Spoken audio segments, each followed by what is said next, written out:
Namo Ramana. A very warm welcome to all the devotees for Raman Kendra Delhi's Sunday Satsang. While we will have Mr. Michael James with us in the next 15 minutes or so, I shall now request Rajesh T to commence with puja. Rajesh T.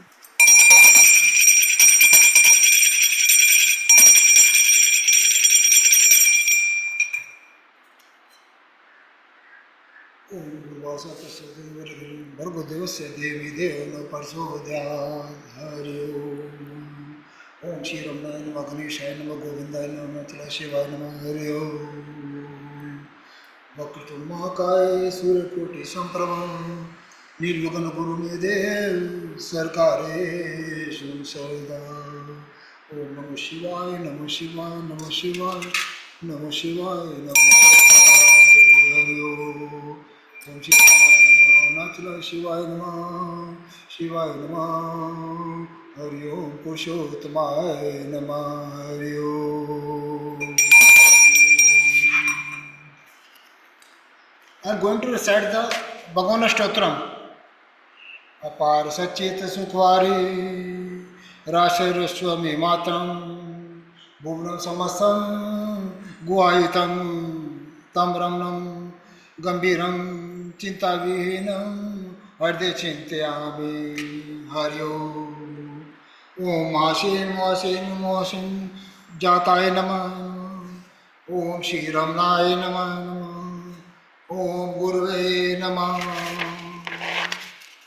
ओम अखंड संविदा कार्याय नमः ओम महोजसे नमः ओम कानोदयाय नमः ओम जगद्हितावताराय नमः ओम श्री भूमिनाथ शत्रुलिताय नमः ओम पराशर कुलतंसाय नमः ओम सुंदर फलेतपाय नमः ओम कन्या सुचारित्राय नमः ओम सायम सर्वते नमः ओम सोनाचल मौलिन मानसाय नमः ओम स्वर्ण हस्तकाय नमः ओम श्रीमद्वाद शांत मासत लब्ध विद्याय नमः ओम माँ शक्ति निपातेन प्रबुद्धाय नमः ओम परमार्थ विदे नमः ओम तीव्राय नमः ओम पितृपितावेशे नमः ओम इंदु मूलिना पितृमते नमः ओम पितृदेशते शोन शैल पाप्ताय नमः ओम तपोम्याय नमः ओम उदासीनाय नमः ओम महायोगिने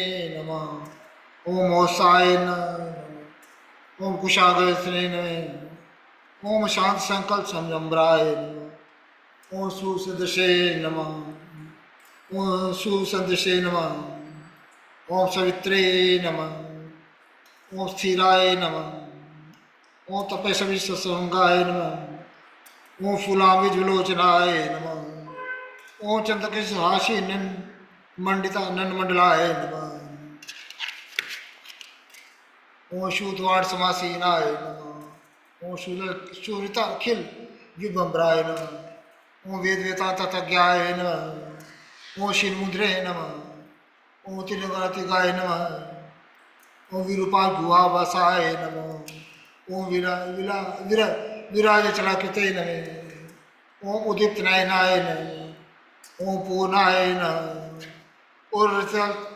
चलताय नमः ओम गंभीराय नमः ओम परमाचार्याय नमः ओम सुप्रसन्नाय नमः ओम अभयप्रदाय नमः ओम दक्षिणा से निभाय नमः ओम धीराय नमः ओम दक्षिणाभिमुखाय नमः ओम सवराजे नमः ओम महर्षे नमः ओम भगवते नमः ओम ईड्याय नमः ओम भूम विद्या विशारदाय नमः ओम विमलाय नमः ओम दीदर्शने नमः ओम आप्ताय नमः ओम ऋतुपाल प्रचकाय नमः ओम समदृशे नमः ओम सत्यदर्शे नमः ओम सत्याय नमः ओम प्रशांताय नमः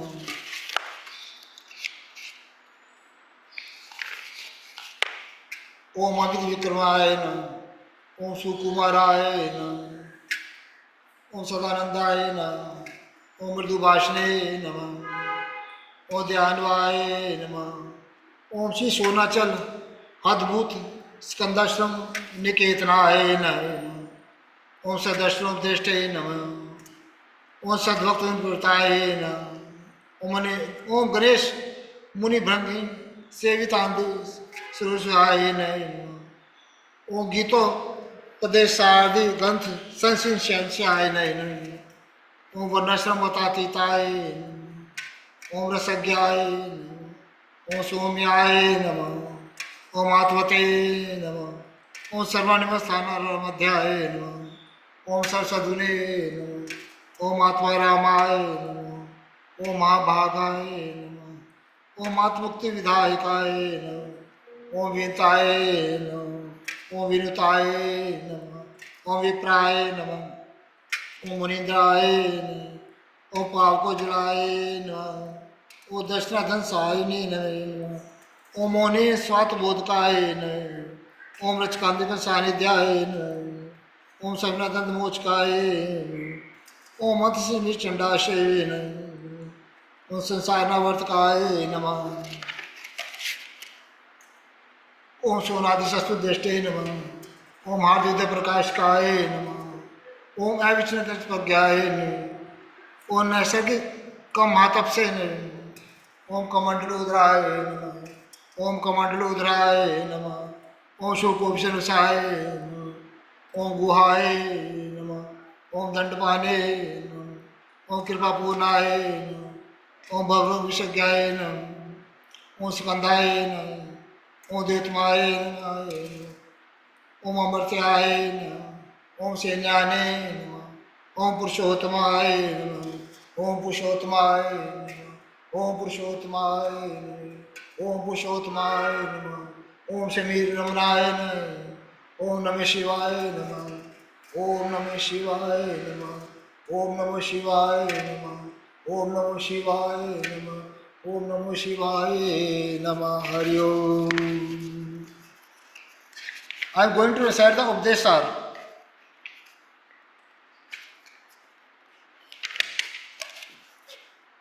कर्तुरा गया प्राप्ते फलम करम किम परम करम तज्जडनम किति मोदो पतन कारलम फलम शाश्वतम गति निरोधकम ईश्वरापितम नित्याकितम चित्त शोधकम मुक्ति साधकम कायवं मने कायमुत्तमं पूजनं जप चिंतनं कमा जगतीशदि युक्त सेवनम अष्टमूर्ति देव पूजनम उत्तमस्य वा दुच्चमदते चित्तजं जपे ध्यानमुत्तमं आज्य धारया सोत सासवं सरल चिंतनम विरलते परम वेद भावना सोहमे सो भावना विदा पावनी मता भाव शून्य से भाव सुस्ति भावनावला भक्तिरुत्तमा रिसले मने स्वस्थता किया भक्ति योग उदास निश्चितम वायुरोधना लीते मने जाल पक्षी व दोध सादरम चित्तवायवा चित्त की आयुधा शाक्दोदय शक्ति मूलका लय विनाशने उभयरोधने लयगतम पुने भक्ति नोमित प्राणबंधना लीन मानसम एक चिंतना नाश में देते नष्ट मानसो किष्ट योगी ने कित्ते मस्ति किम स्वस्थितम यते दृश्य वारितम चित्तात्मा चित्त दर्शनम तत् दर्शनम मानसम तु किम मार्ग निकृते नैव मानसम मार्गार्जवान व्यत्यय सह वृत्तिमाशिता विषयो मन विषय मन हेम्यम कुतो भक्ति चिंतवते अयपतत्यहम निज विचारण ऐमिना शिवा यममत्या स्फूर्तिहस्य परम पूर्ण सुत इदम पदे अभक्य विलवे ऐमिलीन के अपल्य सत्या विग्रहेंद्रिय प्राण जीत में नाम एक तत्जड़मसा सत्यवाचिका चित्तवेतरा सत्याय चित्याय ईश जीवयो वेश दिविदा स्तस्भावतो वस्तु केवल वेशानते स्वात्मदर्शनम ईश दर्शनम स्वात्मरूपते आत्मसस्थि स्वात्मदर्शनम आत्मनिर्दया आत्मनिष्ठिता ज्ञानवर्जिता अज्ञानहीन ज्ञान मस्तिके ज्ञातुमंत्र किम स्वरूप में आत्मदर्शने अव्याभवा एपूंची सुखम बंध मुक्ति तम पुरम सुखम विंदती जी वसुदेविक ऐं पेतकम निज विवानुकम मैं दिदम तपो रमन वागियो ऐं पेतकम निज विवानुकम मैं दिदम तपो रमन वागियो हरिओ over to Anurag ji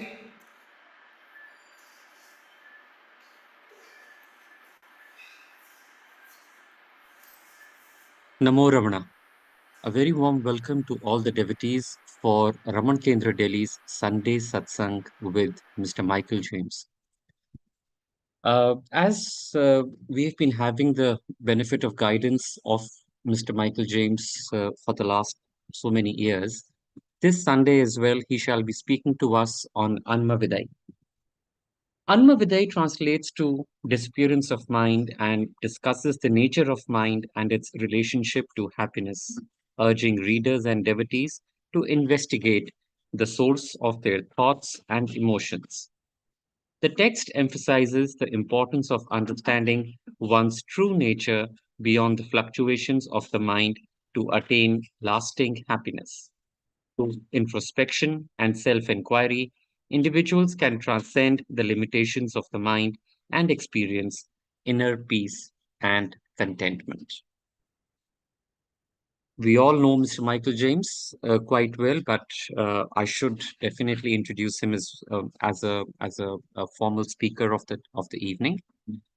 Mr. Michael James had started his spiritual journey during his visit to India in 1976, where he stayed for over 20 years.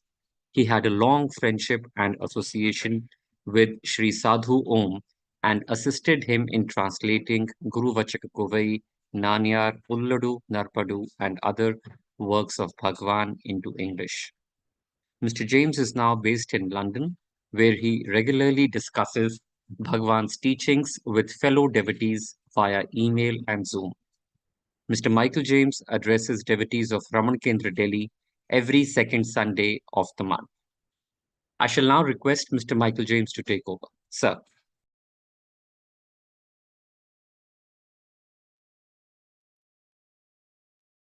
Om Namo Bhagavate Sri Arunachala Ramanaya Namaskaram.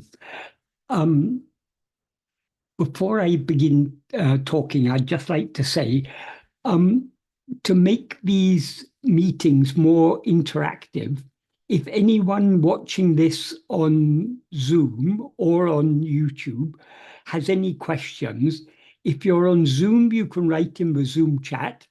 And if you're watching on YouTube, there's a live chat. You can write any questions there, and those questions will be relayed to me by Anuragji. So I would very much encourage any questions that anyone has, whether about the verse that I'm talking about or about any other aspect of Bhagavan's teachings, because always if there's a certain amount of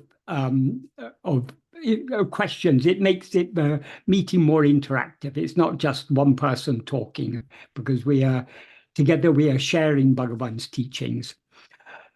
It is 2 months since 3 months since I last spoke, because I think, if I remember correctly, in March it was just after Shivaratri, and in April there was the international celebration for Bhagavan's Aradhana, so I wasn't able. Neither of those meetings took place. So what I was talking about back in February, I was discussing the fourth verse of Anma Vide. So just pick up from where we left off. I will first read the meaning of this verse. What Bhagavan says in this verse is, for the bonds beginning with action or karma to be untied, to rise from the devastation beginning with birth, in other words, samsara, more than whatever path, this path is what is exceedingly easy.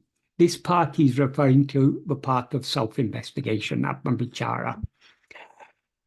And then he goes on to say, when one just is, resting without the least action of mind, speech, or body, are, in the heart, the light of oneself alone. There's no verb here, but the implication, particularly when we read this verse in connection with other verses in this song, when he said the light of oneself alone, he implies the light of oneself alone will shine forth. And then he says, Nitanubhutiye, the eternal experience, that is the shining forth of the light of our self, and of the light of pure awareness. This is the eternal experience. That is, even now, what we actually are is pure awareness. And as pure awareness, we are always experiencing pure awareness and nothing but pure awareness. So this experience is eternal. We seem to be separated from that only because we've risen as ego. And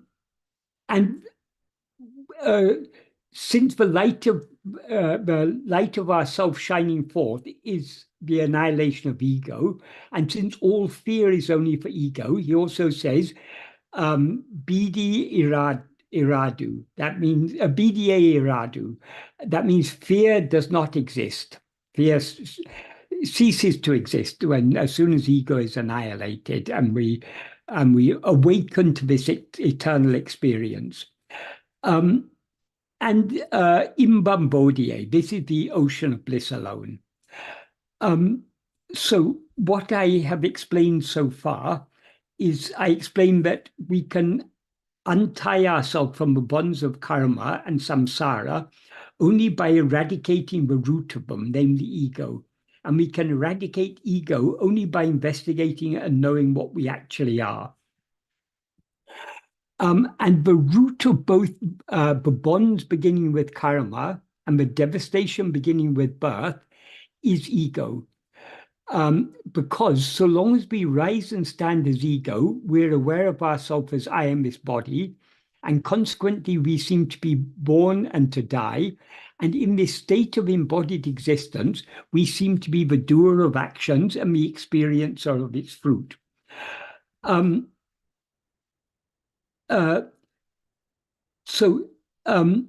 can we get rid of this ego? We need to know what we actually are. And we can know what we actually are just by being as we actually are. Because what we actually are cannot be an object of knowledge. What we actually are is Satchit, pure being awareness. So we can't know it as an object. We can only know it by being it. Because what we actually are is pure awareness. And what knows pure awareness is only pure awareness. So in order to know pure awareness, we must be pure awareness. So we need to be as we actually are. And being as we actually are means not rising as ego to do any action at all. Only when we rise as ego do we begin to act by mind, speech, and body. So long as we rise as ego, we continue to act by mind, speech, and body. So in order to to be without the least action of mind, speech, or body, we need to be without rising as ego. And to cease rising as ego permanently, we need to know what we actually are. And what Bhagavan implies by just being, resting without even the least action of mind, speech, or body, is not manolaya, temporary dissolution, but only manonasa, annihilation of mind. Because every day when we fall asleep, we are in sleep, we're in a state of just being without the least action of mind, speech, or body. But that's very pleasant to be in sleep, but we come out of sleep again. So any temporary state is not the solution we are looking for. We are looking for a permanent solution. And so the permanent solution is not any state of manolaya. By manolaya is always temporary, as Bhagavan clarifies in verse 13 of Upadesha. Dissolution is of two kinds, meaning dissolution of mind is of two kinds, laya and nasa. What is subsided in laya will rise. If its form dies in nasa, it will not rise. That's what Bhagavan says in verse 13 of Upadesha. So what Bhagavan makes clear is that manolaya is not a worthwhile aim to seek. We should only seek what is permanent. That is manonasa.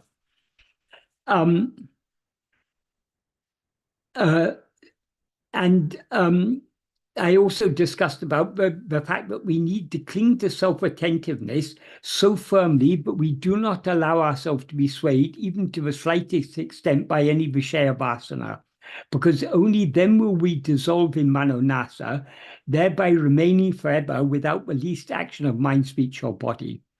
So I explained up to that point back in February. So now I will take up from where we left off.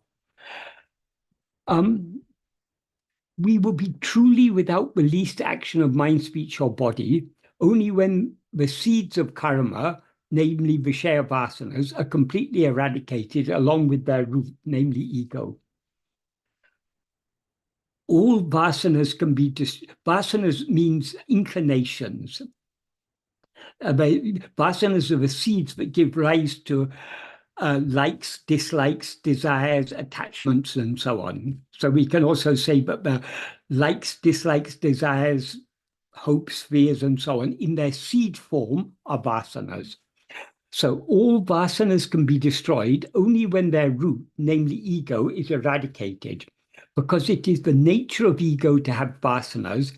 And until all Vishaya Vasanas are destroyed, we cannot truly be said to be without action, karma, because Vishaya Vasanas are the seeds that cause us to fall in the great ocean of action, as Bhagavan implies in verse 2 of Upadesha. In the Sanskrit version of this verse, in Upadesha Saram, Bhagavan begins in the first line, he says, Kriti Mahodado Patana Karanam, the cause for falling in the great ocean of action. But in the Sanskrit version, because he was writing in a short meter, there wasn't space to specify what that cause is. But Bhagavan expects us to understand that the cause for all action is the vasanas. The vasanas are the seeds that prompt us to act.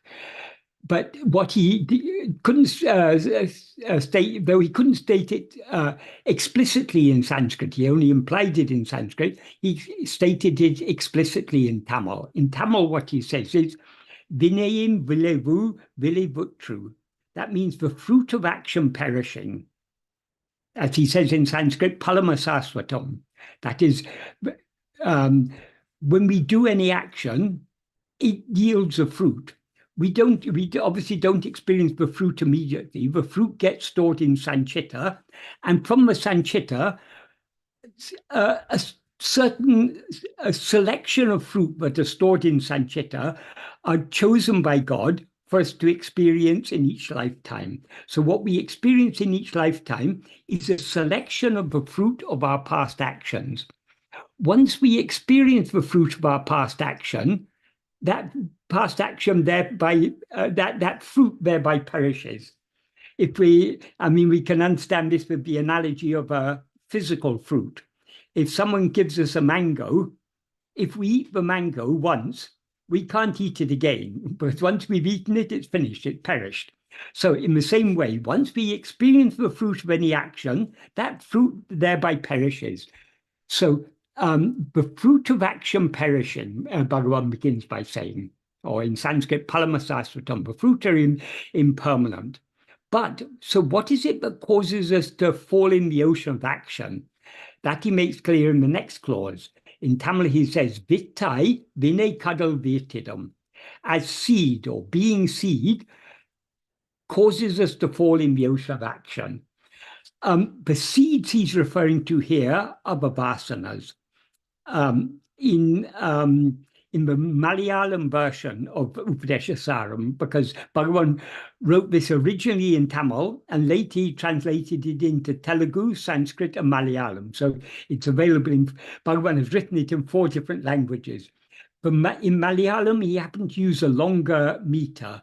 So there are things he could clarify in the Malayalam version, which are just implied in other versions. So what does the word seed imply? As we should understand, if we know anything about Vedanta philosophy, seeds always, in this context, always refer to vasanas. But in the Malayalam version, he made this explicit. He said, vasanakara vittai. That means as seeds in the form of vasanas. So the seeds he's referring to are vasanas. So vittai vine kadal vetidam, as seed or being seed, it causes to fall in the ocean of action. Vidu taral ille, that literally means not giving liberation. It is not giving liberation. In Tamil, he says it doesn't give liberation. That when he says it doesn't give liberation, that implies karma doesn't give liberation. In the Sanskrit version, he's even more emphatic in what he says. He doesn't just say that it doesn't give liberation. He says pratinirodhakam, it obstructs liberation. So long as we're doing action, we can't attain liberation. That is, action is the obstacle. But what causes us to do action? It is the vasanas, the seeds. So if we want to be without the least action of mind, speech, and body, as he says in this verse, we need to eradicate these seeds. So as I say, what he refers to here as vittu, seed, are Vishaya vasanas. And how they cause us to fall in the ocean of action is that whenever we allow ourselves to be swayed by any Vishaya vasana, our attention is thereby directed away from ourselves towards something else. And that movement of our attention away from ourselves is the beginning of all mental activities, which are what prompt us to act by speech and body. So it's under the sway of our Vishaya Vasana that our attention begins to move away from ourselves. That movement of our attention away from ourselves towards something else is mental activity. So all mental activity is a movement of our attention away from, or our mind away from ourselves towards other things. So these vasanas are the cause of all chitta vrittis. And the chitta vrittis, or mental activities, are what prompt us to act by mind, by speech, and by body. So the vasanas are the seeds that give rise to all actions. And since vasanas are therefore the seeds under whose sway we act by mind, speech, and body, they are also called karma vasanas, inclinations to do actions. That is, since we do actions in order to experience vishayas means objects or phenomena, of one kind or another, our inclinations to experience vishayas are what makes us inclined to do actions. So the vishaya vasanas manifest as karma vasanas. So truly speaking, Vishaya vasanas and karma vasanas are one and the same thing, because it's our inclination to experience the Vishayas that makes us inclined to do actions in order to experience those Vishayas. Actions are the means by which we seek to experience Vishayas. So the inclinations to seek happiness in those Vishayas is what causes us, it gives us the inclination to act. If a wild fire burns down all the trees in the forest, it will have destroyed the forest only if it has destroyed not only all the trees, but also all the seeds of those trees. Because if the seeds survive the fire, the forest will regrow from them. This is what we see in nature when there are wild forest fires. Though the trees may be destroyed, the seeds remain. And in fact, in forests where there's a particularly strong tendency for wildfires to break out, the seeds of those trees are specially adapted to survive the fire.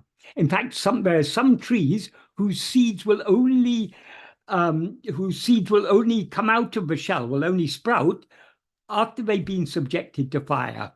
So that is a very nice analogy for this. So long as the seeds remain, in this case, we're not talking about forest fires, we're talking about action. The seeds that give rise to action, even if we stop acting, so long as the seeds remain, we are liable to again begin acting, because all action of mind, speech, and body is done under the sway of Vishaya vasanas. So likewise, we can put a permanent end to all karma by destroying all Vishaya vasanas, only by destroying all Vishaya vasanas, because so long as the Vishaya vasanas survive, they will continue to immerse us in the great ocean of action.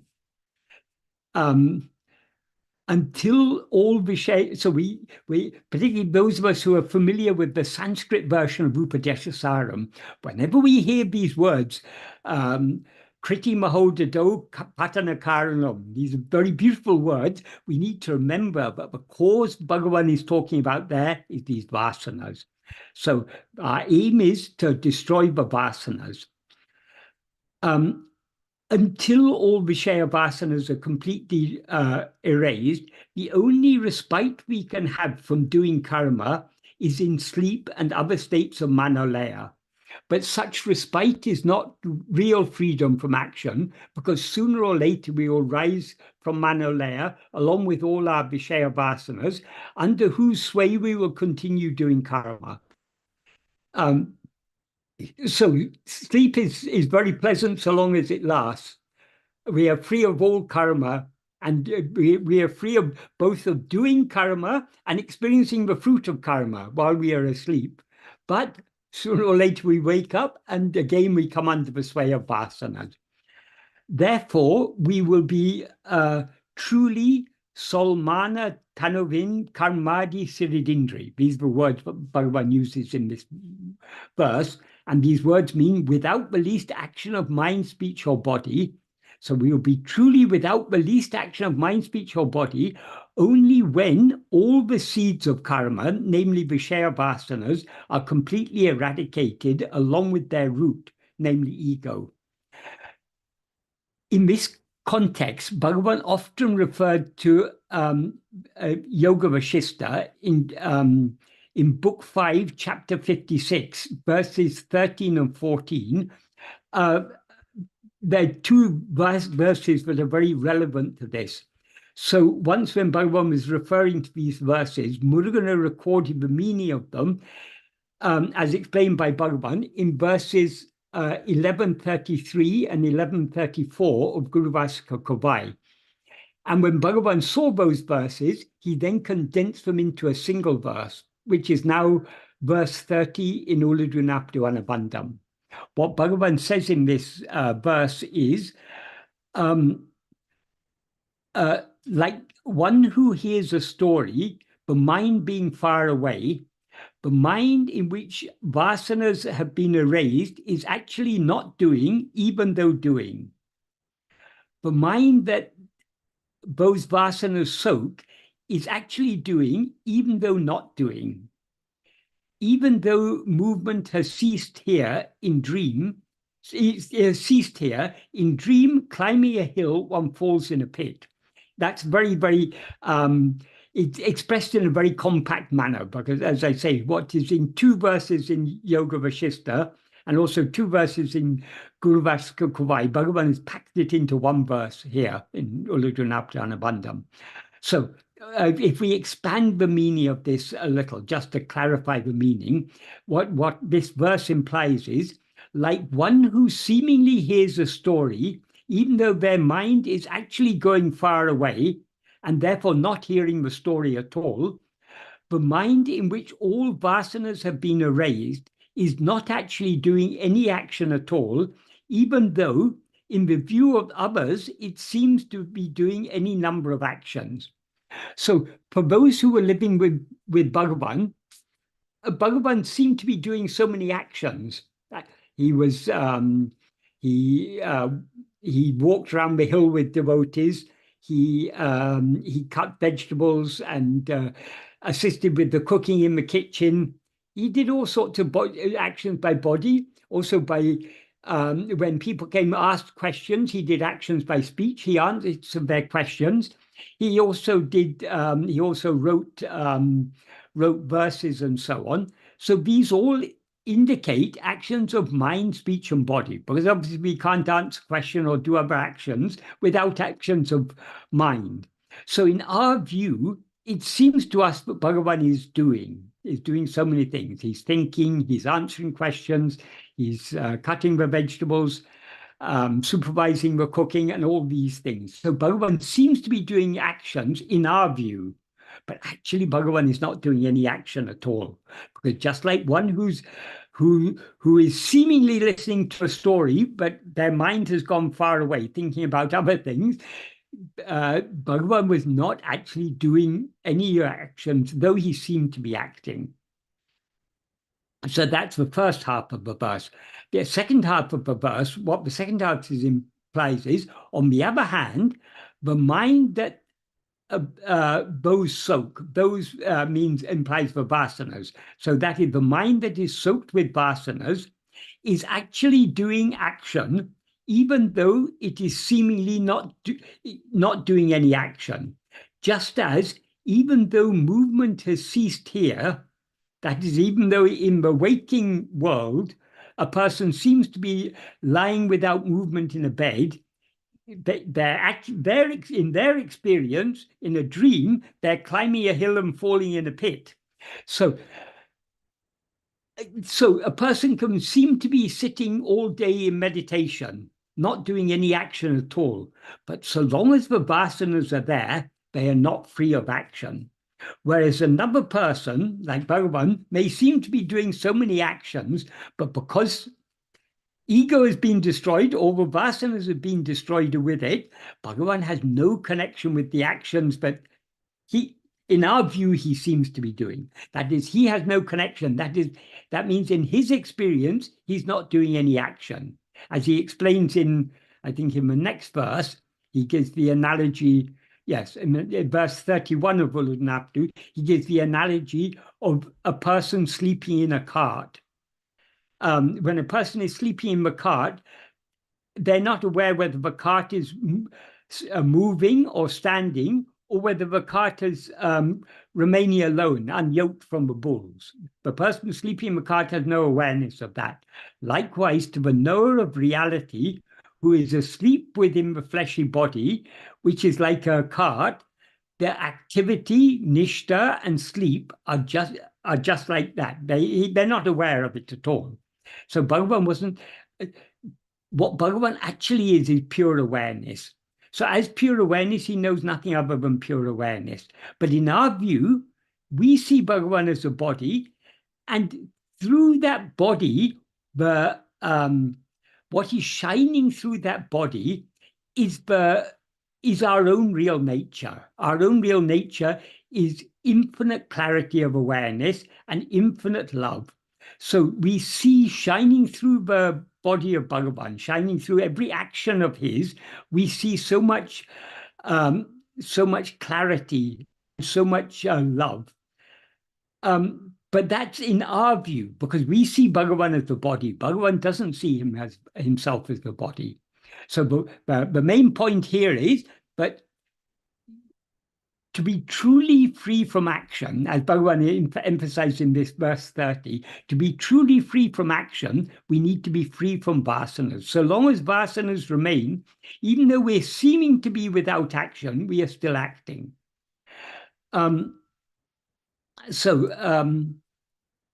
That's the significance of that verse in this context. So what Bhagavan is talking about in this verse of Anmavidya is just being without the least action of mind, speech, or body. So we have to understand, so long as there is Vishaya vasanas, we cannot be without the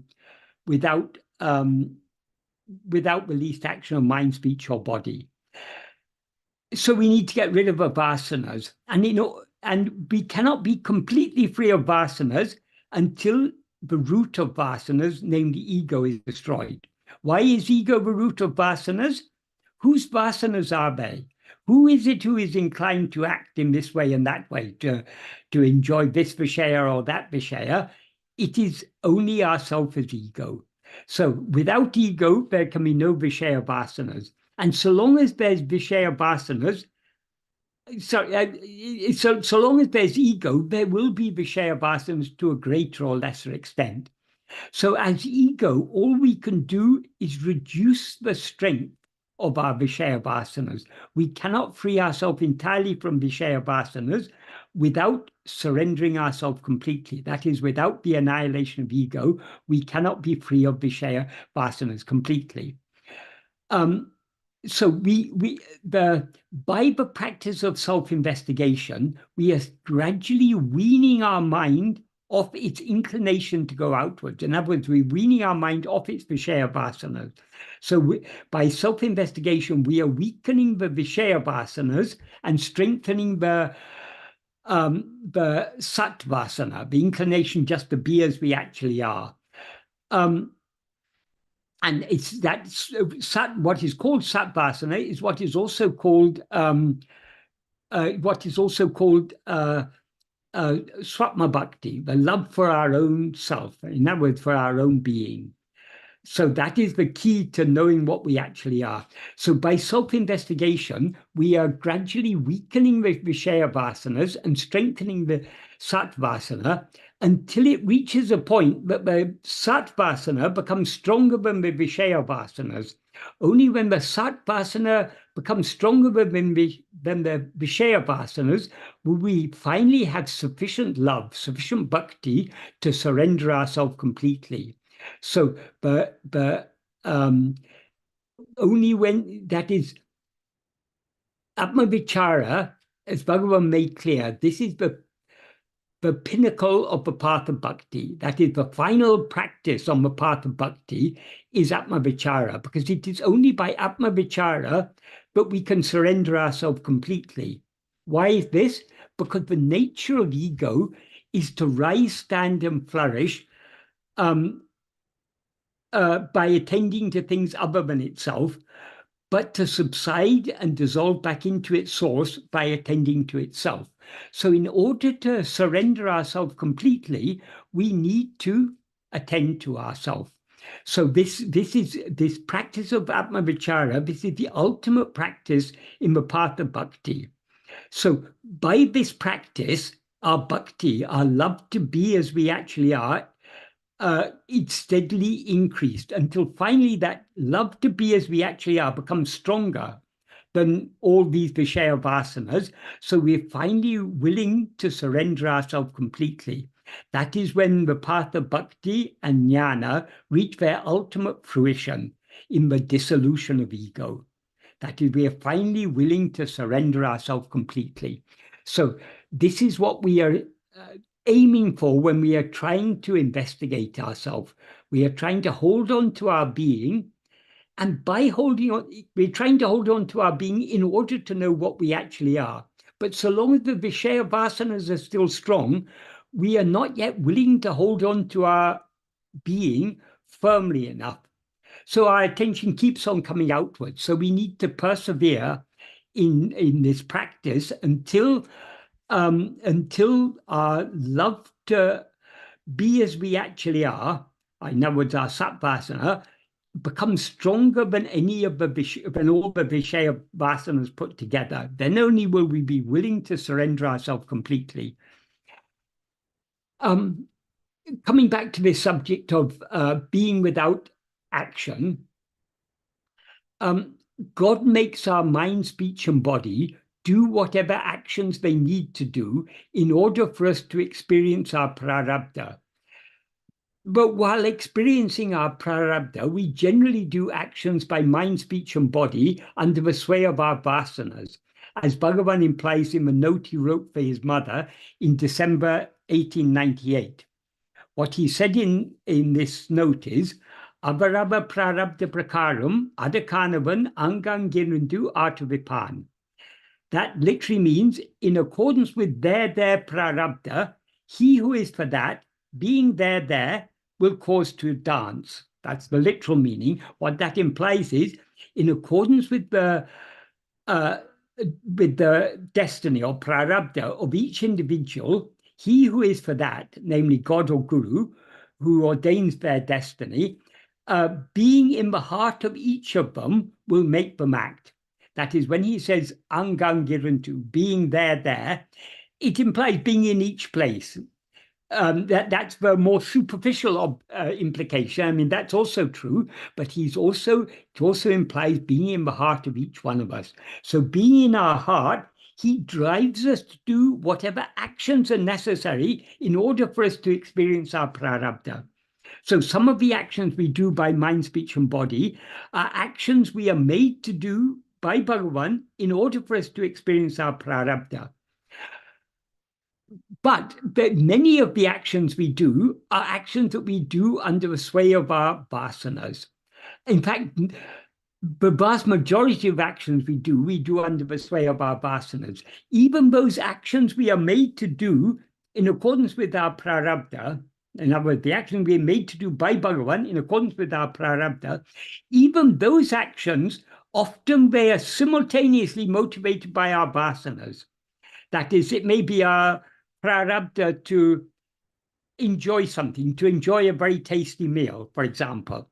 In order to enjoy that tasty meal, certain actions are necessary on our part. We may need to go to the shop, buy the food, and come and cook it. Or if a friend has invited us, we have to go to their house and we have to sit down and we have to put the food in our mouth. So these actions, we cannot avoid doing these actions because it's our destiny to experience that nice, tasty meal. So we're made to act in accordance with that. But we also want to enjoy that tasty meal. So not only are those actions being driven by God in accordance with our prarabdha, they're also being driven by our vasanas.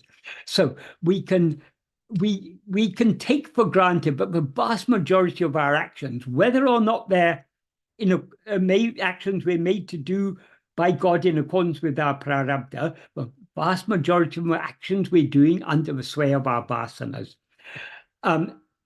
That is what Bhagavan refers to indirectly in the next several sentences. What he says in the second sentence is, Endrum naduvadadu, enviachikanum naduvadu.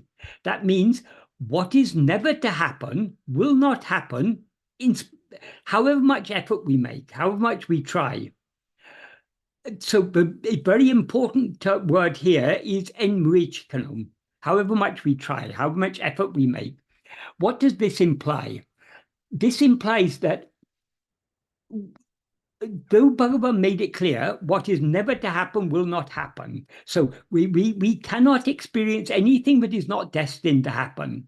But though we cannot experience anything that is not destined to happen, that doesn't prevent us wanting to experience it. We all want to experience things that we're never going to experience because they're just not meant to happen. But we still have desire to experience it, and we still try to experience those things. Supposing it's our destiny to live in poverty all our life, that the fact that we are destined to be always poor doesn't stop us wanting to be rich. It doesn't stop us trying to be rich, but it does stop us being rich. So we can want to be rich as much as we as we want. And we can try to be rich as much as we want, but we cannot be rich unless that happens to be our destiny. And the next sentence, he says the flip side of that. That is, in this, he said, what is never to happen will not happen, in spite of any amount of effort. In the next sentence, he says, what is to happen, nadapatu entade seinum niladu. What is to happen will not stop in spite of any amount of obstacle that is made. Obstacle. That is, if we are destined to experience something, we are free to want to not experience it, and we are free to try to avoid experiencing it. So unpleasant things happen to all of us in life. We all undergo unpleasant experiences of one kind or another, and we would all prefer not to have to undergo those experiences. So we want to avoid such experiences. We try as far as possible to avoid such experiences. But if they're destined to happen, we cannot avoid them. They're going to happen.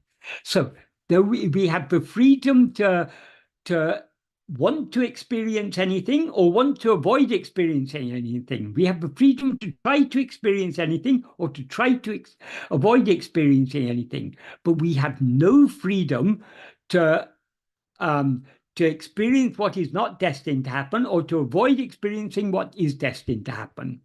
Iduvei tinnam, this is certain. Ahalin monamai irake nandru. Therefore, being silent is good. That is what Bhagavan wrote in that note when his mother came, the first time his mother came to meet him after he had left Madurai.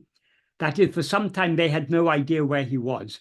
Then some visitor from Madurai who came to Tiruvannamalai, he heard about this young Swami who was sitting on the hill. In those days, people believed Bhagavan had a vow of silence. Of course, he didn't have a vow of silence. He just didn't. He had no inclination to speak, so he didn't speak. So this person went to see Bhagavan, and when he saw him, he said, "Oh, this is Venkataraman, this young boy." He knew the family, so he recognized Bhagavan. So he then, when he returned to Madurai, he informed his Bhagavan's mother and relatives that the Bhagavan is there. He's now living as a Swami in Tiruvannamalai, and people have great respect for him. But he seems to be having a strict vow of silence. He's not talking to anyone.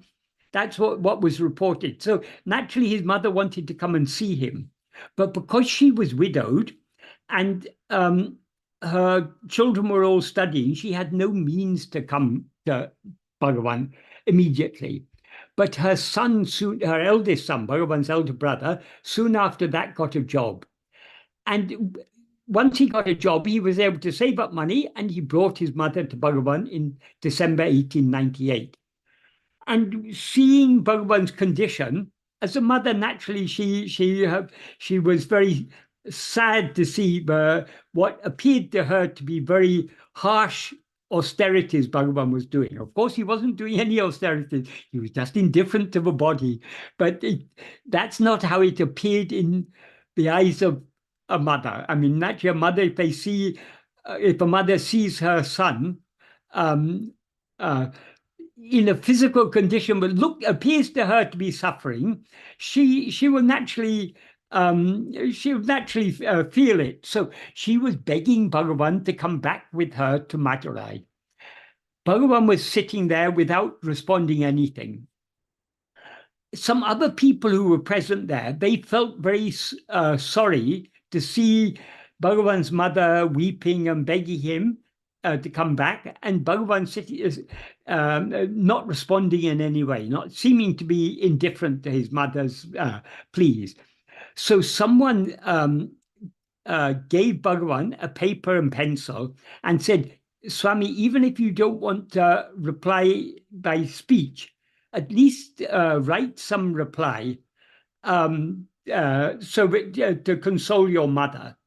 And so Bhagavan wrote this note. So what he was telling his mother is, what is meant, that is, what is meant to happen is is going to happen. What is not meant to happen is not going to happen. Nothing we can want to do or try to do is going to change that. And whatever be our destiny, we'll be made to act in accordance with that destiny. So it was a very appropriate reply to his mother, but it's also got a very, very deep teaching. And this is the first, as far as we know, this is the first teaching that Bhagavan ever gave in words. So this is a very, very important teaching. This note he wrote for his mother is extremely significant. So anyway, to continue, so long as we rise and stand as ego, we cannot avoid experiencing whatever we are destined to experience. And we cannot experience anything that we are not destined to experience. But as Bhagavan implies in the second and third sentences of this note, we are free to want to avoid experiencing what we are not destined to experience, and to we're free. We are free to want to avoid experiencing what we are. We're free to avoid experiencing what we are destined to experience, and we're also free to want to experience what we are not destined to experience, and we are also free to try to do so. In other words, we have freedom of will and we have freedom of action, but we have no freedom as far as the experience is concerned. Because what we are to experience, that is predetermined according to Prarabdha. Prarabdha has predetermined what we are to experience. It is under the sway of our Vishaya Vasanas that we want to experience certain things and to avoid experiencing certain other things, and that we do actions accordingly. And whatever actions we do under the sway of our Vishaya Vasanas are agamya, whether or not they happen to be in accordance with Prarabdha. That is, some of the actions we do under the sway of our Vishaya Vasanas happen to be in accordance with our Prarabdha. That is, we may want to experience something, and we make effort for it, and then we experience it. We think, oh, by my effort, I'm experiencing this. But actually, we are experiencing it because it's our destiny, not because of any effort we've made in this life, and not because of any will we may have now. Whatever is done by a person in whom ego has been eradicated, along with all its Vishaya Vasanas, are actions that person is made to do by God. So the doer of those actions is only God. And hence in verse 30 of Uludunapto Anubandham, Bhagavan says, Vadanegal te manam sedum seyade.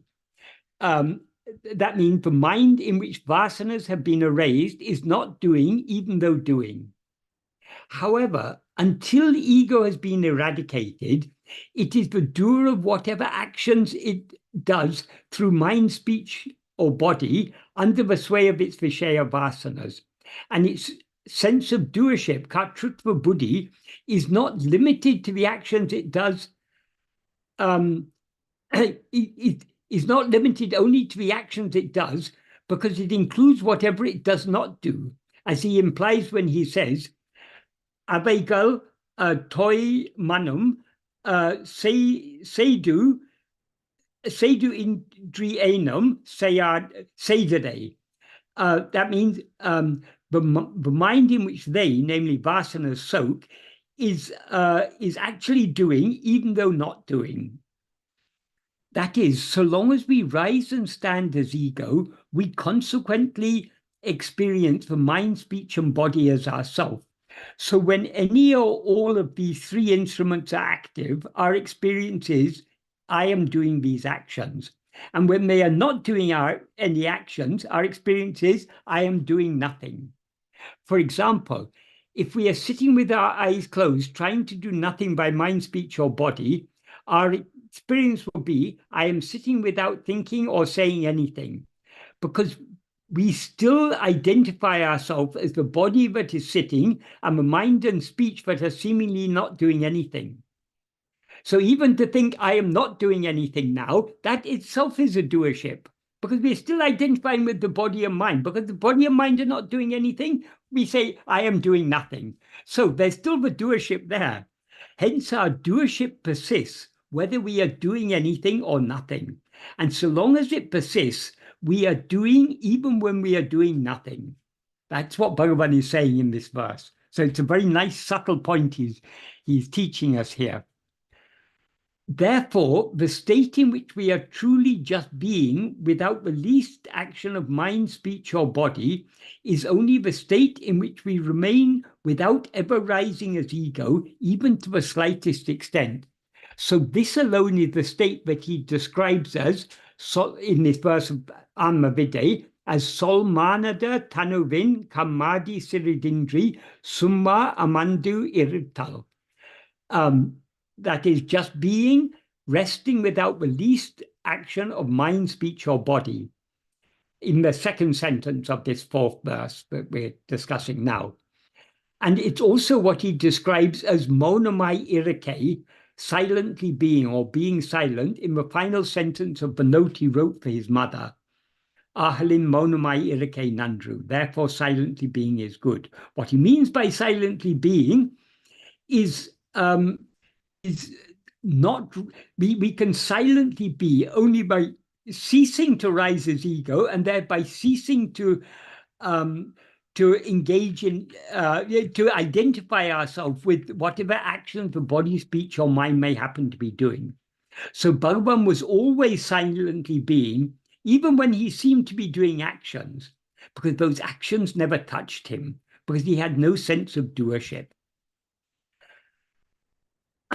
Our rising as ego is itself an action. It is the first action and the root of all other actions. Our standing, remaining, or enduring as ego is likewise an action, because as Bhagavan points out in verse 25 of Uludunapadu, we cannot rise or stand as ego without grasping form, which means attending to and experiencing things other than ourselves. Knowing other things is therefore the very nature of ego. And so long as we have risen and are standing as ego, we cannot remain for a moment without doing action. Even knowing something other than ourselves is itself an action. It's a mental activity.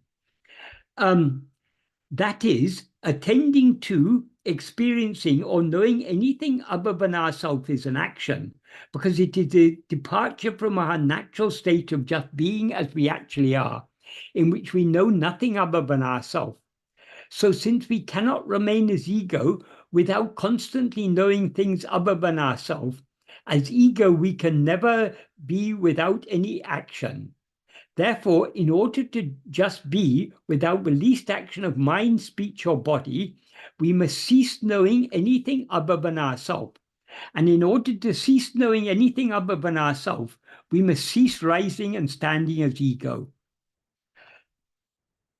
In order to achieve this state, in which we never rise as ego, even to the slightest extent, and thereby remain without the least action of mind, speech, or body, all we need to do is to persevere in trying to be so keenly and steadily self-attentive that we thereby cease to be aware of anything else whatsoever. To whatever extent we are self-attentive, to that extent, ego subsides, and we thereby come close to just being without the least action of mind, speech, or body. And our self-attentiveness will increase in keenness, depth, and clarity the more we persevere in this simple practice. So we just need to continue persevering until eventually ego merges forever in its source and substance, namely pure being awareness, Satchit, which is our fundamental awareness of our own existence, I am. Have any No, Ramana, questions sir. come up yet? Yes, sir. Yes, sir. There are three questions. Would you want to take them Yeah, right yes, away? yes, yes, yes. Excellent. So the first question is, and I quote, can we say vasanas as habit of the mind? Unquote. Um, Vasanas are the seeds that give rise to habits. We can't. Habits are fairly gross things. We develop habits because we have uh, certain likes and dislikes, and they so we that develop certain patterns of behavior. So those patterns of behavior are called habits. But vasanas are something much more subtle than that. Vasanas are the inclinations that give rise to habits. Why do we behave in an habitual manner? Because we have an inclination to behave in that habitual manner. So the inclination to behave in a habitual manner, or to behave uh, to behave in accordance with certain habits, those inclinations are the vasanas. So the vasanas are the seeds that give rise to the likes, the dislikes, the desires, the attachments, the hopes, the fears, the preferences, the habits. All these are sprouted forms of the vasanas. So all our external activities, all our behavior is a, a manifestation of the subtle vasanas that are present in our heart. But one thing, important thing to understand about vasanas, vasanas are inclinations. We are never bound by our inclinations. So we may have a strong inclination to do something or to behave in a certain way. But supposing we have the discrimination to understand that certain ways of behaving are not appropriate. They may be causing harm to others, or for one reason or other, they may not be appropriate. We have a freedom either to follow our inclinations and behave in such a manner, in spite of whatever harm we may be doing to others, or we have the freedom to not to be swayed by those particular vasanas. Because as Bhagavan says, there are countless vasanas. In the beginning of the 10th paragraph of Nana, Bhagavan says, Tondru Totu Varukindra Vishaya Vasanegal Alavatruvanai Kadal Alekal Pol Tondrinum. That means, though Vishaya Vasanas, which come from time immemorial, from the very beginning of time, these vasanas have been there. We can't trace back the beginning of these vasanas. That is, ever since he rose as ego, we've had vasanas. And these vasanas, they rise in countless numbers like ocean waves. So all our mental activity is nothing but the play of Vishaya vasanas. And our vasanas are often pulling us in opposite directions. We may be inclined to do a certain action, but we may also have an opposite inclination. Supposing we have a certain habit. Supposing, for example, just to take because this is a very addictive behavior, so it illustrates the point very well. Supposing we have a habit of smoking. Why do we smoke? Because we've got a strong inclination to smoke. But we may also be aware that smoking is bad for our health. And we naturally, because we are attached to this body, we naturally have a strong inclination to maintain the health of this body. Because so long as we live in this body, we want to be healthy. Because it's rather uncomfortable being sick. So we all prefer to be healthy. So we all have a natural inclination to maintain the health of this body. So we've got two opposite inclinations. We've got one inclination, but a very strong inclination to smoke, because we've been smoking for so many years. I'm not saying we have, but I'm just citing this as an example. We may have such a strong inclination to smoke, but we've also come to know when we started smoking, maybe as a teenager, we didn't know this, but now we know, or perhaps we knew it, but we ignored it. Now we know smoking is very harmful. And so many people have died of cancer because of smoking and died of other diseases because of smoking. So it's now very well known that smoking is harmful. So we may now, though we have this strong inclination to smoke, we may wish to give up smoking. Many people who smoke, they would prefer not to smoke. They wish they didn't have this habit, but it's a very strong habit. So they try to give it up.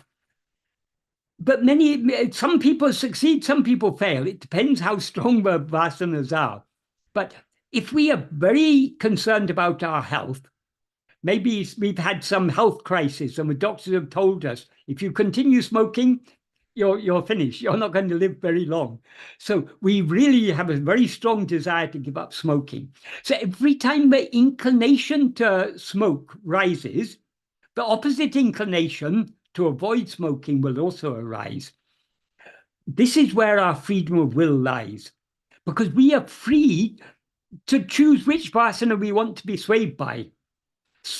If we are so-called weak will, that is, we don't have sufficient love to avoid smoking, we will succumb to the vasana to smoke and we'll continue smoking. And the more but another important point to understand about the nature of vasanas are our own likes and dislikes. So, but why are we swayed by vasanas? Because we like to be swayed by them. So, the vasanas have no strength of their own. Whatever strength any vasana seems to have is strength that we endow the vasanas with strength. So if we have a strong inclination to do some harmful thing like smoking, that vasana is strong because we have endowed it with strength. How have we endowed it with strength? Because we've been, for so many years, ever since we were a teenager or whenever we started smoking, we've been allowing ourselves to be swayed by that inclination. Because we've allowed ourselves to be swayed by it repeatedly, the more we allow ourselves to be swayed by any particular vasana, the stronger that vasana becomes. So when we after 20, 30 years of smoking, we may finally come to the realization, yes, smoking is not good for my health. So we now have a strong inclination not to smoke.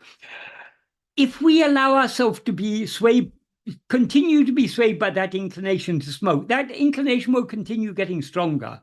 But if every time that inclination rises, we allow ourselves to be swayed by the contrary inclination, the inclination to avoid smoking, slowly that inclination to avoid smoking will become stronger and the inclination to smoke will become weaker. So there are many people who smoked for many years, maybe for many decades.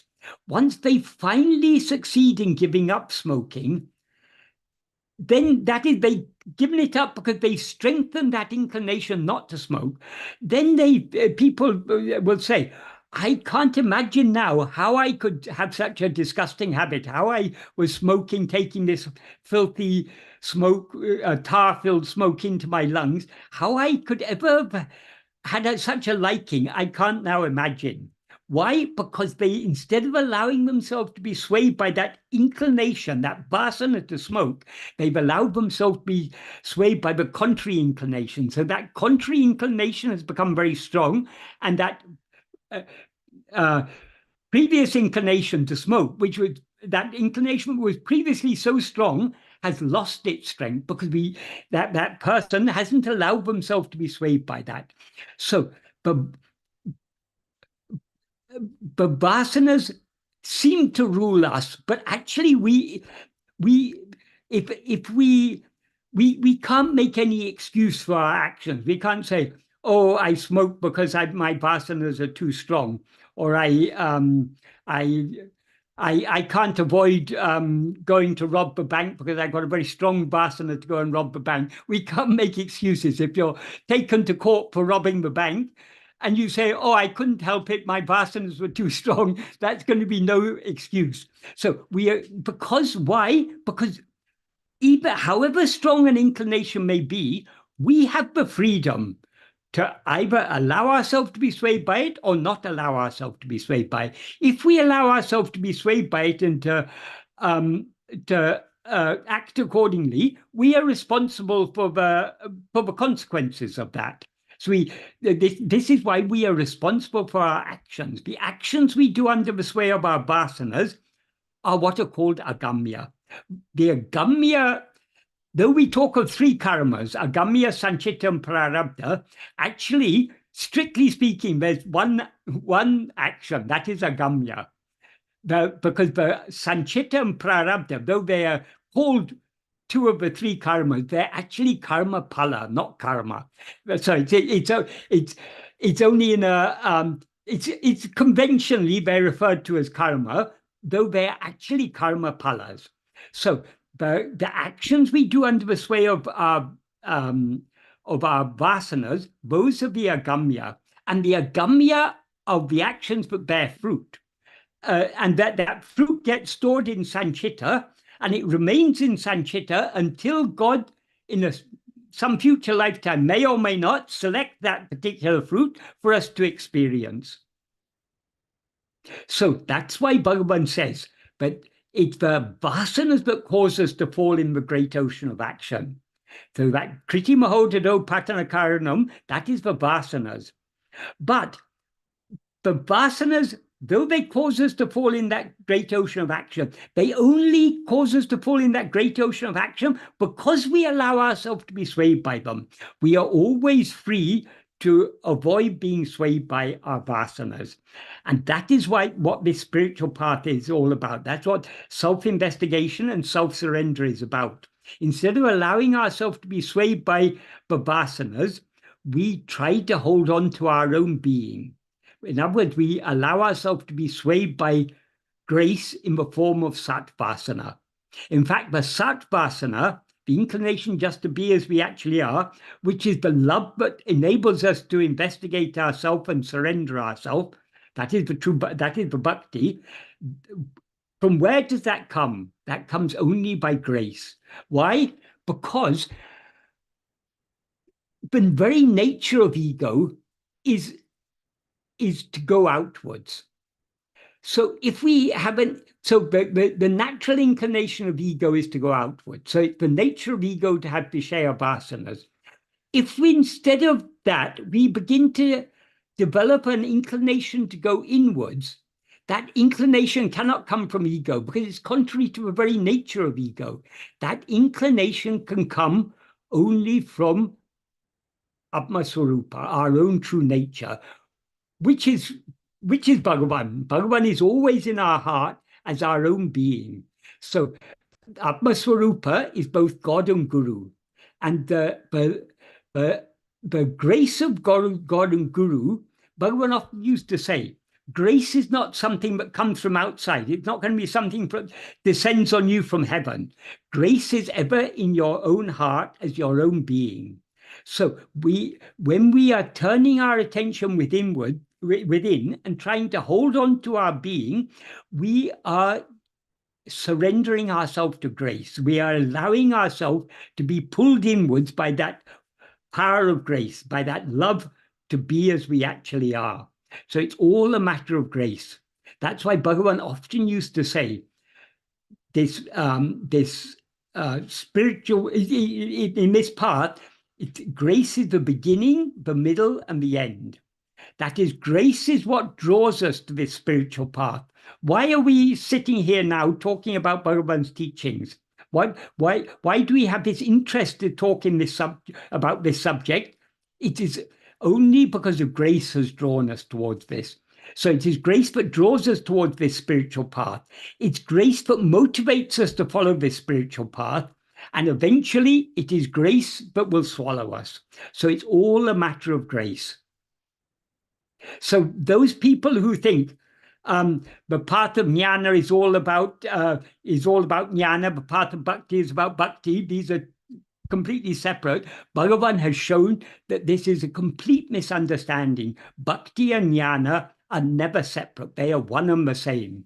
But love, we can never know what we actually are without love to know what we actually are. Because in order to know what we actually are, we have to give up knowing all other things, give up experiencing anything else. So it requires all-consuming love. So the bhakti and jnana are one and the same. So Bhagavan made it clear, grace is absolutely essential in this path. Without grace, we wouldn't have even the slightest inclination to come to the spiritual path. So we always need to be grateful to Bhagavan that by his grace we have this interest, this liking to follow this path. Thank you, sir. We have got one more question. So a Yes. total of three questions are now with Yeah. us. I'm not sure if you will be able to address all three of them in the next 10 odd minutes. Okay, sorry, that Uh, was rather a long answer, but it that's was fine. an That's fine, important sir. point. That's fine. But allow me to read out the two questions from YouTube, one from Soul Musica, the second from Mr. Sushil Motwani. And in the Zoom chat, Mr. Sanjay Lohia has already typed a question. So I'll first cover the YouTube questions. The first is from Soul Musica. That's the name appearing on the YouTube Yes, channel. yes, Quote, Michael James, attending to the rabbit hole is the best. Ignoring the rabbit is not enough. And that was fear of grace and with all consuming love for Satvasana. Unquote. mm. Can Uh, you repeat that once more? yes. Quote, Michael James, attending to the rabbit hole is the best. Yes, Ignoring the rabbit is not enough. And that war, fear of grace end with all consuming love for Satvasana. Unquote. yes. I'm assuming there might be a word or two Yeah, missing. yeah. This is an analogy I sometimes use. That Sure. is, rabbits come out to play or whatever. So say a baby rabbit, it comes out of its hole to play. So long as it thinks no one is watching it, it will happily play about. But as soon as it becomes aware that someone is watching it, that's a danger signal. So it retreats, goes closer back to its hole, because it may be a fox or a wolf watching it, waiting to catch it. So it goes back to its hole. The more it's being watched, the more it retreats to the hole. And eventually it will go back into the hole. So ego is like this. So long as we are attending to other things, ego will be dancing around doing all its mischief. But if we begin to attend to ego, that if we attend to ourselves, ego begins to retreat. It begins to go back to its source, go back to its rabbit hole. And the more we watch it, the closer it returns to its rabbit hole. And if we watch it closely enough, it goes back into its rabbit hole. This is what Bhagavan talked about tracing ego, or the thought called I, back to its source. How do we trace it back to its source? Simply by attending to it. Because the more we attend to it, the more it will retreat back into its source. So, and if we attend to it, it'll take us back to the source. We need to keep a careful watch on that source. If we look the other way, the rabbit will go, thinking it's not being watched, it'll come out again. So we need to be ever self-attentive. That's the significance of that. But in order to be ever self-attentive requires great love. That love is what is called satvasana, the inclination to attend to our being and thereby to be as we actually are. That love comes only by grace. This is another thing I meant to include this in my answer to the previous question, but I forgot about it. That is, this soul musica has referred to a verse of Aksharamulai in which Bhagavan says, Hokum varavumil poduveli nilaro pora tanka taranachala. That means, show me the warfare of grace that is fought in the common or open space that is devoid of coming and going. That warfare of grace, as Bhagavan made clear, that is the battle between, that warfare of grace manifests in our heart as a battle between our satvasana and all our vishaya vasanas. Bhagavan often used to say, in fact, he's recording Guru Vachakobai, Bhagavan said, the significance of, in so many Puranas, we read in various forms, we read stories about the Devas Asura Yuddha, that is the battle between the Devas and the Asuras. Bhagavan said the significance of all these stories is this is the battle that's going on in the heart of every true devotee between the Satvasana and the Vishaya Vasanas. The Satvasana is grace. That is bhakti. And the Vishaya Vasanas is all the inclinations to go outwards. This is the warfare of grace that Bhagavan prays to Arunachala to show him. Because we all have to undergo this warfare. Because so long as we've got Vishaya Vasanas, it requires we need to fight this battle in order to by clinging more and more to self-attentiveness, we are thereby weakening the Vishaya Vasana and strengthening the Sat Vasana. So we all have to undergo this process. So Bhagavan says, show me this warfare of grace. When he says, show me the warfare, it also implies not only show me the battle going on, show me the successful conclusion of this battle.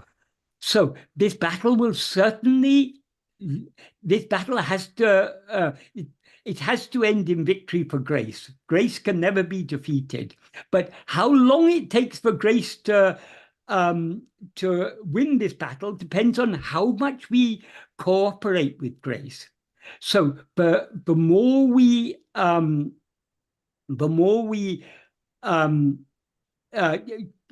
yield ourselves to grace by clinging to self-attentiveness, the quicker this battle will be over, because the quicker the Vishaya Vasanas will lose their strength and the Sat Vasana will increase in strength. And Bhagavan also says in that verse, this battle takes place in the poduveli, in the common space, in the open space, we can take it, in which there's pokum varavum, ill. That means devoid of going and coming.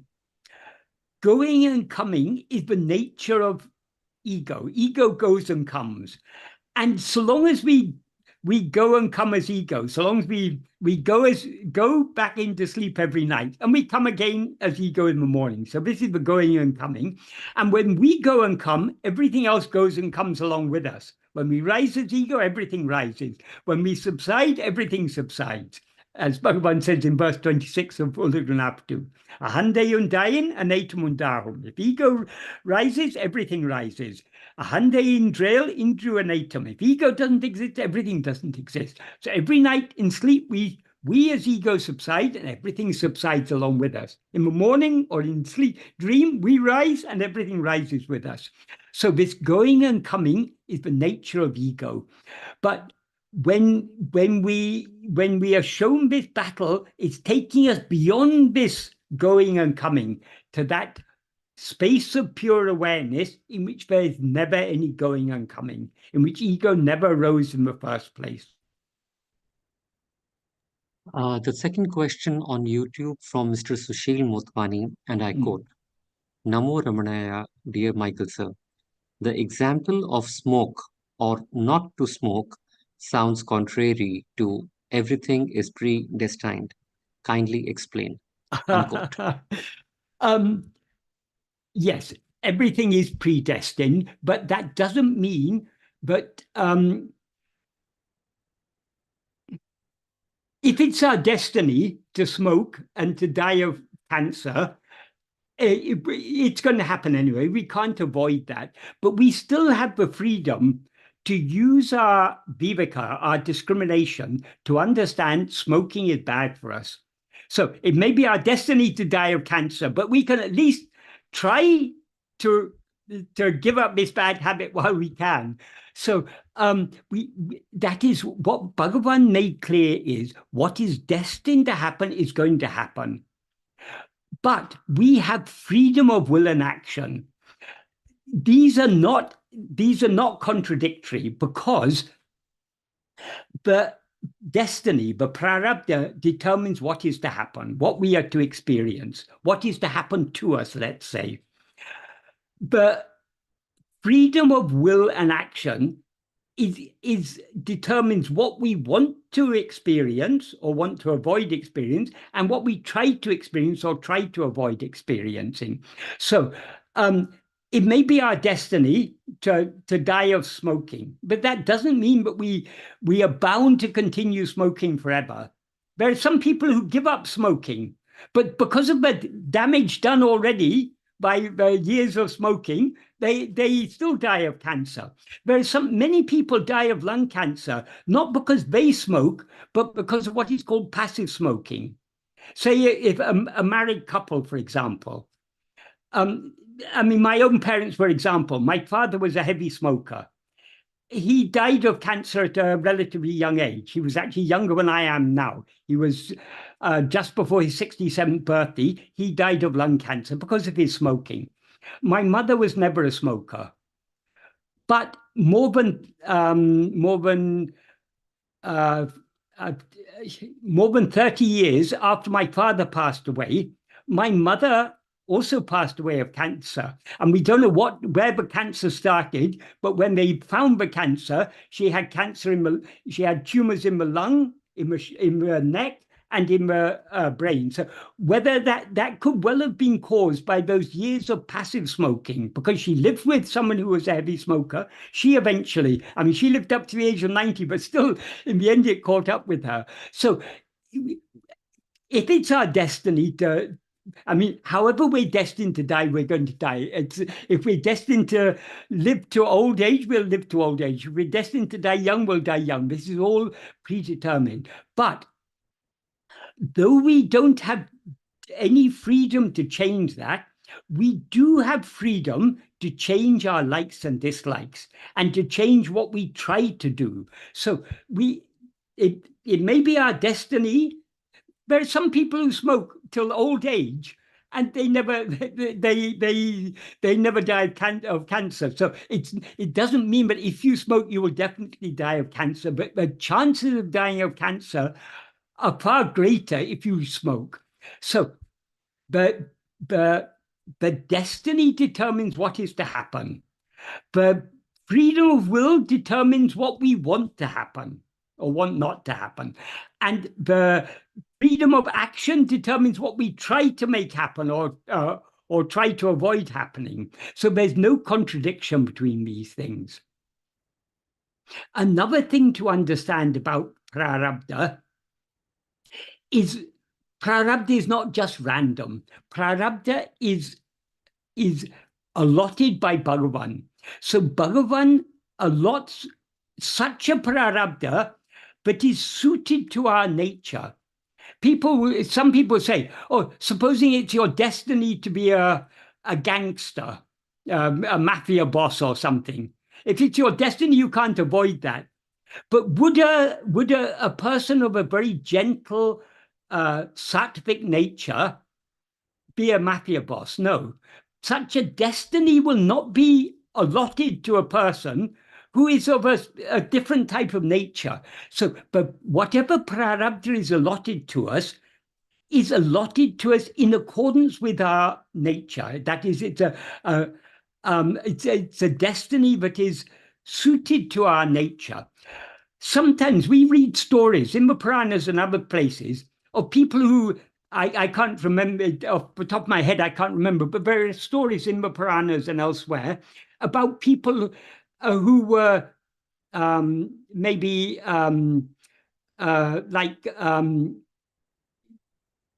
bandits living in the forest and constantly, and wayfarers, they rob the wayfarers and so on.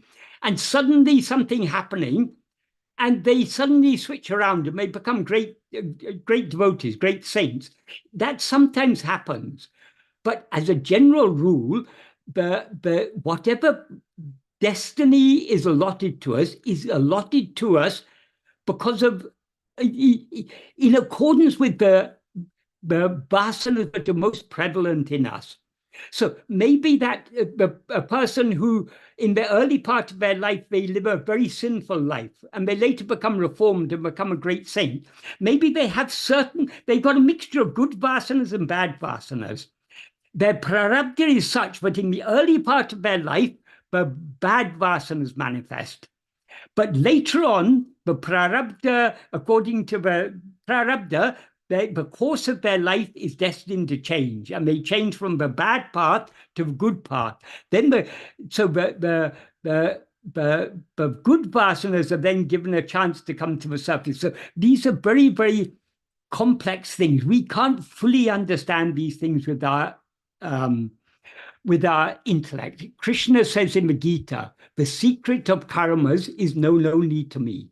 So we can just have a general understanding of the basic principles of these. We can't understand all the minute details, and we need not understand the minute details, because in Bhagavan's path, what are we here to investigate? Are we here to investigate karma, action? No, we're here to investigate not doing, but being. Bhagavan's teachings are all about being. So we need not understand in great detail about karma. It's useful to understand the general principles. If we understand, as Bhagavan said, but what is destined to happen that is what is never to happen will not happen in spite of any amount of effort. What is to happen will not stop in spite of any amount of obstruction. We can understand whatever is destined to happen is going to happen. Whatever is not destined to happen is not going to happen. So we need not be concerned about our outward life. So if we understand this basic principle, we will not be concerned about karma or the fruit of karma. We'll be concerned about who is the doer of this? Who is the I who feels I am doing karma? Who is the I who feels I am experiencing the fruit of this karma? As Bhagavan says in verse 38 of Uludunapadu, if one is the doer of action, one will have to experience, if we have a doer of actions, we will have to experience the resulting fruit. When one knows oneself by investigating who is the doer of action, doership will depart and all the three karmas will come to an end. Why is that? If we investigate who is the doer of action, in other words, we're investigating ourselves, ego, who is the doer of action, ego will thereby subside, and we will thereby come to know what we actually are. As soon as we know what we actually are, ego is destroyed. Since the doership and experiencership is only for ego. Ego is the doer of action and the experience of the fruit. So doership and experiencership is the very nature of ego. When ego is destroyed, doership and experiencership are both destroyed. That's why he said doership will come to an end and all three karmas will cease. Because how can the three karmas are agamya, which is the doing, and the sanchita and prarabdha, which is the fruit that we have to experience sooner or later, or potentially to experience, let's say. So without a doer, there can't be any agamya. Without an experiencer, there can't be any fruit to experience, because the fruit requires an experiencer. When the experiencer dies, the experiencer is the doer, namely ego. The sanchita and prarabdha, you may have a huge pile of sanchita, it will all be burnt as soon as ego is destroyed. So we should understand the general principles, but we shouldn't concern ourselves too much in trying to understand karma, because karma is something other than ourselves. We are now connected with karma only because we've risen as ego, identifying ourselves as this body, speech, and mind, but other instruments that do action. Thank you, Michael. Yes. In the interim, we have got one more question on YouTube, and of course, Mr. Sanjay Lohia's question is still there. Would you like to take the questions, or would you? I don't know. How is your time? Do you still have time for me to answer any more questions? Well, we are actually past our stated time. In case you may want to address this question on YouTube quickly, because it's a little Okay. shorter, while Okay. Mr. Lohia's question is a bit deeper in meaning. Okay. which should perhaps deserve more We time than a can rush maybe answer. keep that for next month. That is correct, sir. I'll read the question from YouTube. Quote, Hmm. Namo Ramanaya. It is said that the world is created by self to see its reflection. Is misery also created by self? Unquote. Um, this is not exactly Bhagavan's teachings. That is very many different explanations given about what has created this world. But according to Bhagavan, the world has no existence independent of ego. If ego rises, everything rises. If ego doesn't exist, everything doesn't exist. So, from the perspective of Bhagavan's teachings, the creator of the world is nothing but ego. Because this entire waking state, as Bhagavan said, is a dream. Who is the dreamer? The dreamer is ego. So the creator of the dream is the dreamer, namely ego. So um, uh, it's at this level, this question doesn't arise. If we come down to a lower level of explanation, because not everyone is satisfied that this world exists only because I've risen as ego. So people want other explanation. People who aren't satisfied with the deeper teachings of Bhagavan, then for them, Bhagavan sometimes talked about a God creating the world. And what Bhagavan used to say, for example, if people wanted to reform the world, because we all look at the world, and the world's a pretty, from time immemorial, the world has been an imperfect place. The world is never meant to be perfect. So it's natural for us, when we look at the world, we want to improve the world. But that is folly. What Bhagavan used to say to those people who wanted to reform the world in one way or another was, he who has created this world knows how to take care of it. Leave it to him. You surrender yourself to him. So that is not the deepest teaching of Bhagavan, but for people whose minds are very outward going, seeing only the world and all its problems, that's the appropriate answer to give. Yes, there is some divine power that has created this world, but it is never said that self has created this world. It is said God has created this world. Of course, God is nothing in the. Finally, we'll come to realize that God is nothing but ourself. But when we talk about God as the creator, or as the sustainer, or as the destroyer, all the panchakriyas, creation, sustenance, dissolution, tirodhana, the veiling, and the anugraha, the grace, the removing of the veil, all these five divine functions are said to be, these are the functions of God. These functions we attribute to God because we've risen as ego, we have limited ourselves.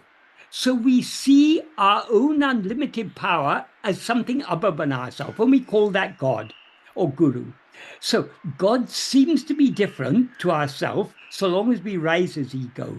So long as we're looking outwards, it's appropriate to take God as something separate from ourselves.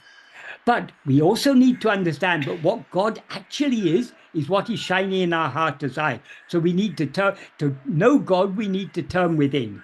But what is the power that is regulating everything that's happening in this world? What is giving the fruit of actions? That is the divine power, the power of God or Guru. God and Guru are one and the same. Um, the reason we have two words, God and Guru, is they're different functions. Because Guru's function is the anugraha, the removal of the veil of ignorance, whereas God's function is to seemingly create, sustain, and dissolve this world. So the function of Guru is the ultimate divine function. So it is sometimes said Guru is above even God. Because if you pray to God, God has to answer all your prayers, or supposed to. Of course, He won't answer all your prayers. He'll answer your prayers in such a way that will be beneficial for you, because many things we pray for are not good for us. So God knows which prayers to answer, but generally the devotee thinks God is there to answer my prayers. Whereas the guru will not answer. Guru is there only to uh, annihilate the one who is praying, the ego who is praying for this or for that. So the function of guru is, though Guru and God are one and the same, and they're nothing other than our own self, Atma Swarupa, they are different functions of that one of that one reality. So if we are not ready to accept that all this is just a dream and created just by ego, then we can say, yes, this world has been created by God. And if God has created this world, He's also created all the misery. And why does God allow misery in this world? Because the world is not God didn't. If God created the world, He didn't create the world to be perfect. If He wanted the world to be perfect, He'd have created a perfect world. Why did God create an imperfect world? Because that is the way it's meant to be. Because God's aim is not to. God's ultimate aim is not to give us all the transient pleasures that we are constantly seeking. His aim is to give us the eternal happiness that is our own real nature. That eternal happiness cannot be found in this world. So this world is there ultimately to turn our attention back within, where it's supposed to be. So all the misery and everything, yes, God allows misery. When He allots our prarabdha, our prarabdha consists of pleasures and pains, nice things and nasty things. This is the nature of life. But all those, whatever we are given to experience, whatever any of us are given to experience, is all the fruit of our past actions. But it's not a random selection of the fruit of our past actions. God selects those fruit that will be most conducive to our spiritual development. So all the suffering, all the wars and the famines and the disease and old age and natural calamities, the volcanoes and the earthquakes and all the storms and all these things that happen, this is all the fruit of our past actions selected by God for our own ultimate spiritual benefit. So ultimately, what is ruling this world? Isa, God means Isa. Isa, the word Isa or Ishwara means the ruler. He's the one who is ruling this world. So he's the one who is allotting our karmas in such a way that will be most conducive to our spiritual development. So God and Guru, though in our view they seem to be different, ultimately they're one and the same. And when we turn within and see what we actually are, we will find what we actually are is what we were previously seeing outwardly as God and Guru. Thank you, sir. I hope that was a clear answer to that question. Yes, yes. It was a wonderful response. And on YouTube, there are messages of thanks to you from Mr. Sanjay Loya and Soul Musica as well. Right. Uh, Michael, sir, And I shall. Sanjay, sorry we couldn't answer your question today. If you keep it for next month, that would be good. No Yes, problem. I shall send you Mr. Sanjay Lohia's question through email. Right. In Okay. the next session, we can take it up subsequently. Right. I prefer it like this, like we had today, with more questions, because this is Sure, it's more interactive. absolutely. We will start the next session perhaps with Mr. Lohia's question. Yes. Thank you, Michael. Would you like to Okay. conclude now, sir? Yes. Thank you. Om Namo Bhagavate Sri Arunachala Ramanaya. Mr. Michael James, thank you so much once again for a very insightful session and an engaging session. And thanks for addressing questions from both the Zoom and YouTube channels that the devotees sent across. We shall meet again next month, sir. Yes. Thank you. Okay. Thank Taking you. us back to the shrine for a very quick closure. Okay, sir. Rajesh ji. Okay, sir. I'm going to recite the Akshamanya Malai in very brief. Arunachala Shiva Arunachala Shiva Shiva Shiva Arunachala Arunachala Shiva Arunachala Shiva Arunachala Shiva Arunachala Arunachala वर चल वर cat Akshay मन मल सराठ करुणा कर धन पते कर मारुली तापे अरुणाचल में अहमे निरपम ऐते विरपाय Arunachala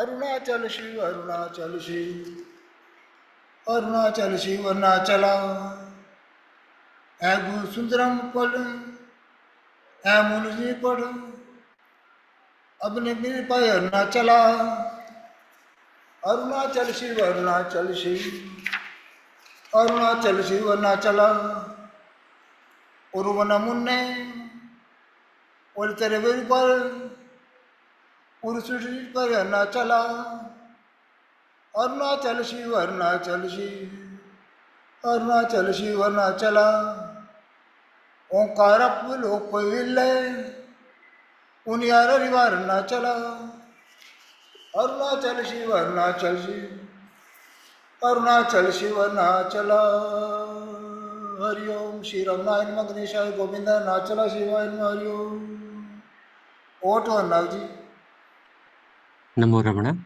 This brings us to the closure of this evening's satsang with Mr. Michael James. We shall meet Mr. James again next month on second Sunday.